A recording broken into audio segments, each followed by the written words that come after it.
Hello everyone, welcome back to Adda 24/7 Regulatory Bodies and SO channel with me Gaurav Singh Bhadoria, your reasoning educator. So once again, welcome to the channel. And आज का जो session है, we are going to see some of the important things. Those will be related to your NABARD examination, right? So NABARD examination से related सबसे ज़्यादा ज़रूरी चीज़ जिसका आप सभी को इंतज़ार रहता है, that is when can we expect the notification to be out, and once the notification is out, एक बार अगर notification out हो जाता है, then उसके बाद कितना approximate time होता है prelims examination में, phase 1 में I should say, and then in the second phase इन दोनों के बीच में कितना टाइम गैप होता है. तो अभी हालिया actually the notification is not out, हमें सबको पता है, लेकिन फिर भी जो हम प्रीवियस ईयर के ट्रेंड्स रहे हैं, कब नोटिफिकेशन लगभग किस मंथ में आता है, तो उसके और प्रीलिम फर्स्ट फेज में कितना टाइम गैप होता है, वो सारी चीज़ें, वो डेटा हम एक बार गो थ्रू करेंगे क्विकली, बिकॉज आप में से काफ़ी स्टूडेंट्स पूछ रहे थे कंटिन्यूसली, बिकॉज अब मतलब ये आपका टाइम होता है जब नोटिफिकेशन कभी भी आ सकता है, तो आपके मन में वो चीज़ डाउट थी, तो उसको हम क्लियर कर देते हैं. एक्सपेक्टेशंस क्या रहेंगी, सारी चीज़ें हम डिस्कस करेंगे, राइट? सो बिफोर दैट जल्दी से सेशन को एक बार ज्वाइन कर लो सभी लोग and do share it also. आगे बढ़ते हैं. So the very first thing apart from that concern, specially for RRB SO, जो आरआरबी एसओ का भी नोटिफिकेशन आया है, आप में से जितने भी लोग उसके लिए अप्लाई कर रहे हैं, सो इन दोनों पोस्ट के लिए सेपरेट कोर्सेज हमने लॉन्च किए. The first one is for law officer, second one is for IT officer. 21 जून से बैच स्टार्ट हो रहा है. पहली क्लासेस जो है आपको 21 जून को देखने को मिलेगी, तो अभी भी टाइम है, आप इसमें एनरोल करवा सकते हैं. कोड जो आपको यूज करना होगा that will be Y537 for the maximum discount. Apart from that, अगर आप सिंगल सोर्स की बात करें related to test, mock test, तो सिंगल सोर्स है आपका बैंक टेस्ट मेट. तो यहाँ पे आपको 2800 प्लस मॉक टेस्ट देखने को मिलते हैं. Code will B Y537S. अब बढ़ते हैं आगे रिलेटेड टू NABARD एग्जामिनेशन. तो जल्दी से एक बार ये आपका फेज 1 का एग्जाम पैटर्न है, इसे एक बार जल्दी से देख लेते हैं. तो अगर मैं बात करूं तो टोटल ओवरऑल आपको 200 क्वेश्चंस मिलते हैं, 200 मार्क्स के होते हैं. ओवरऑल क्यूमुलेटिव टाइमिंग आपको दी जाती है 120 मिनट की, राइट? तो यहाँ पे आप सेक्शंस के बीच में शफल कर सकते हैं, चेंज कर सकते हैं. जिस भी सेक्शन में आपको ज़्यादा कॉन्फिडेंस उसको आप पहले अटेम्प्ट कर सकते हैं. बीच में अगर आपको लगे कि क्वेश्चंस नहीं सॉल्व हो रहे, सेक्शन को आप स्किप कर दो, दूसरे सेक्शन पर जंप कर लो. टाइम कहीं पर भी आपको वेस्ट नहीं करना है, ये एक अच्छी बात है. ओवरऑल टाइमिंग जब भी आपको जिस भी एग्जामिनेशन में मिल जाती है. तो बात करें अगर रीजनिंग की, because I will be taking care of this particular section, तो रीजनिंग में टोटल केवल 20 ही क्वेश्चन आते हैं 20 नंबर के. उसके बाद आप देख लीजिए इंग्लिश में 40 है, कंप्यूटर में 20, general awareness 20, quant 20, economic and social issues specially focusing on rural area 40 question 40 marks. Then agriculture and half an our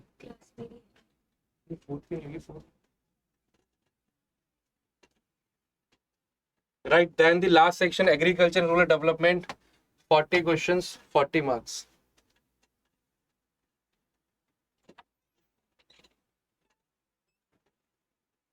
clear है? देन मूविंग फॉरवर्ड, नेक्स्ट देखते हैं. ये तो आपका एग्जाम पैटर्न हो गया, ठीक है. अब जो इस सेशन जिस चीज के लिए हम मेनली यहाँ पे आए, एक दूसरे से जुड़े, दैट इज द एक्सपेक्टेशंस क्या रहेंगे, इस साल नोटिफिकेशन कब आउट हो सकता है, राइट? तो अगर थोड़ा सा डेटा मैं आपके लिए लेके आऊँ, यहाँ पे आप डेटा थोड़ा सा देखिए.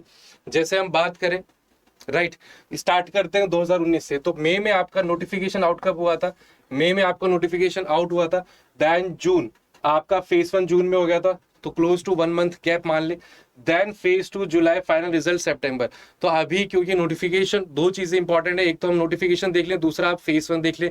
इन दोनों पे अगर आप फोकस करते हैं तो 2020 में जैन में आया था.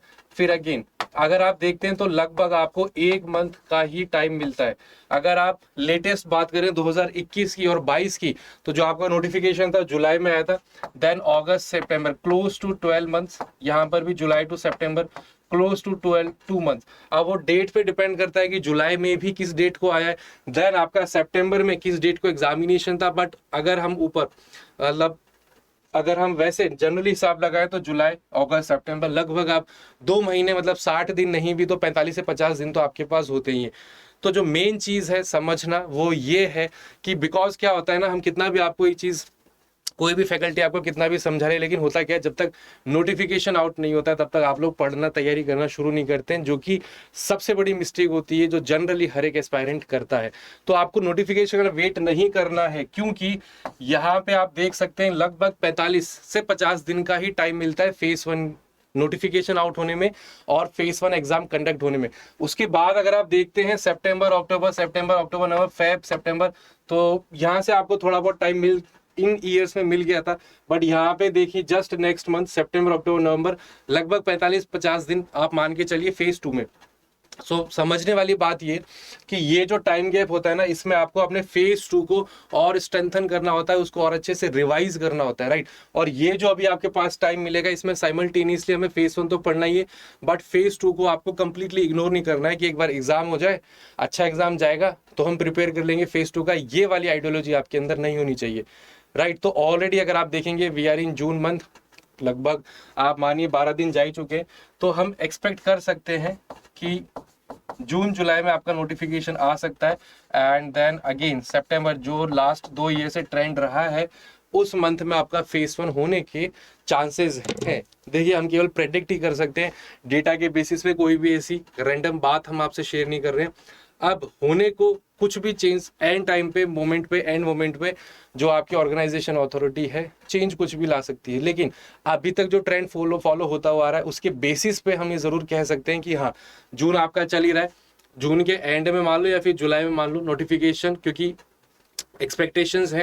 एंड अगर जुलाई में आता है तो आप मान के चलिए, बिकॉज इतना टाइम वो आपको देता ही है, तो अगस्त लास्ट में, सितंबर में पूरे चांसेस है आपके फेज 1 होने के।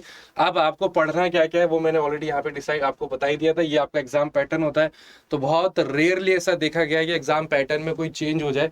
तो एग्जाम पैटर्न आपका ये रहने वाला है, कौन सा सब्जेक्ट है, कितने क्वेश्चन है, सब कुछ आपकी स्क्रीन पर है। टोटल 200 क्वेश्चन, 200 मार्क्स, 2 घंटे में आपको पूरे सॉल्व करने हैं। अब इन सब चीजों को देखने के बाद एक लास्ट में थोड़े पॉइंट्स और हम डिस्कस कर लेते हैं जो कि आपके लिए जरूरी होंगे। कि चलिए आज से भी अगर आप प्रिपरेशन अपनी स्टार्ट कर देते हैं, तो इस प्रिपरेशन फेज में जब तक आपका फुल सिलेक्शन नहीं हो जाता है, राइट, कुछ इंपॉर्टेंट चीजें जिनको आपको ध्यान रखना है वो मैंने यहाँ पे ऐड कर दी है। फॉर एग्जाम्पल, पहला टाइम मैनेजमेंट। टाइम मैनेजमेंट बहुत ज्यादा जरूरी है। तो जैसे अभी हम टाइम की बात कर रहे थे कि नोटिफिकेशन आता है, नोटिफिकेशन आने में और फेज 1 होने में आपको 40-45 दिन मिल जाते हैं, फिर वापस से 40-45 डेज ऑन एन एवरेज आपको फेज 2 में मिल जाते हैं। तो इस टाइम को कितने अच्छे से, बेहतर तरीके से आपको यूज करना है, तो आपको खुद के लिए एक टाइम टेबल बनाना होगा, एक फिक्स रूटीन आपको फॉलो करना होगा, ठीक है। सब्जेक्ट्स को आप टारगेट बना सकते हैं। अगर ज़्यादा मतलब मोनोटोनस नहीं हो तो आप कॉन्सिक्यूटिवली, मतलब बीच बीच में ब्रेक देके सब्जेक्ट्स चेंज कर करके अपना टाइम टेबल बना सकते हैं कि 2 दिन रीजनिंग, क्वांट, इंग्लिश पढ़ ली, तो अगले दिन जीए पढ़ लिया, राइट। करंट अफेयर्स स्पेशली आपके जो रूरल एरिया पे फोकस करते हैं उनको रिवाइज कर लिया। तो उस हिसाब से, अपनी सहूलियत के हिसाब से आप टाइम टेबल बनाएं, बिकॉज टाइम टेबल बनाने से और उसको रेगुलरली फॉलो करने से आप टाइम मैनेजमेंट कर सकते हैं। आपके पास सफिशिएंट टाइम रहेगा हर सेक्शन को बराबर जितना वो डिजर्व करता है, जितना आपको टाइम देना है दे सकें। मॉक टेस्ट भी आप लोग दे लेंगे। अगर टाइम मैनेजमेंट नहीं तो आपको हमेशा ऐसा ही लगेगा कि यार टाइम ही नहीं है मेरे पास, तो चीज़ें हो ही नहीं पा रही है। लेकिन आप ये सोचिए, जो टॉप करता है, जो सेलेक्ट होता है, उसके पास भी इक्वल नंबर ऑफ आवर्स है, 24 आवर्स। अब उस लिमिटेड टाइम को आप कितनी अच्छी से ऑप्टिमल तरीके से यूज करते हैं वो वेरी करता है पर्सन टू पर्सन, और आप कितने अच्छे से उस चीज को मैनेज करते हैं, प्लान करते हैं। दूसरा है रिवाइज मोर। एक बार पढ़ने से कुछ नहीं होगा। देखिए, एक बार आप कोई भी कंसेप्ट पढ़ते हैं, चाहे वो थियोरेटिकल हो, प्रैक्टिकल हो, तो बस पहली बार में आपको हल्का हल्का समझ में आता है, ठीक है। तो बिना दिन वेस्ट करे, जितने भी दिन है, क्योंकि यहाँ पे थ्योरेटिकल सब्जेक्ट्स आपके बहुत है, फेज 1 में कह लो या फिर मेजरली फेज 2 में कह लो, तो बार बार रिवीजन जो है आपके लिए बहुत ज़्यादा ज़रूरी है। ऐसा नहीं है कि एक बार आपने पढ़ लिया, हाँ ठीक है डन है, नहीं, आपको रिवाइज करना है, मॉक टेस्ट देते रहने। मॉक टेस्ट में जो क्वेश्चन आपसे सॉल्व नहीं हो उनका अलग से आप नोट्स बना लीजिए, बिकॉज आपने वो पढ़ा था, कॉन्फिडेंट थे, लेकिन आपसे वो क्वेश्चंस गलत हो गए, तो इसका मतलब है वो अभी आपका थोड़ा सा वीक रहता है। तो उनको टारगेट करना भी आपको जरूरी है, ताकि फ्यूचर में मॉक टेस्ट में दोबारा आए तो आप उसको करेक्ट आंसर कर पाए। तो रिवीजन डेफिनेटली, नो डाउट, बहुत ज़्यादा ज़रूरी है। Apart from that, stick to one source. अब ये भी एक परेशानी वाली बात है क्या, जैसे एग्जामिनेशन नोटिफिकेशन आता है आप लोग पैनिक मोड में चले जाते हैं, क्योंकि आपकी पहले से कोई प्लानिंग नहीं है, कोई टाइम मैनेजमेंट नहीं है, ठीक है। जैसी नोटिफिकेशन आएगा, यहाँ से भी पढ़ लेते हैं, वहाँ से भी पढ़ लेते हैं, इसकी पीडीएफ ले ली, इसकी ई बुक ले ली, इसके वाईटी सेशन देख लिए, कोर्स उसका देख लिया। नहीं, आप ट्रस्ट करिए अपने फैकल्टीज पे और एक ही सोर्स पे स्टिक करिए। From your preparation, from your first day of preparation to your last day of preparation भी नहीं, आप कह लीजिए जिस दिन आपका फाइनल रिजल्ट डिस्प्ले होगा, दैट यू आर सेलेक्टेड, तब तक भरोसा बनाए रखिए सिंगल सोर्स पे अपने। ठीक है, तो ये जरूरी चीजें कुछ है जो आपको डेफिनेटली ड्यूरिंग प्रिपरेशन आपको फॉलो करनी है। देन अगेन आरआरबी एसओ से रिलेटेड 2 कोर्सेज आप इसमें एनरोल करवा सकते हैं। Then bank test mate code will be Y537 Y537S to avail the maximum discount. Okay, so related to this session कोई भी आपको डाउट हो, कोई भी क्वेरी हो, कोई भी सजेशन हो, तो आप कमेंट में जरूर लिख सकते हैं after the session gets over. Okay, चलिए, so let's wind this session. Thank you all for joining. Have a wonderful day. Take care and goodbye.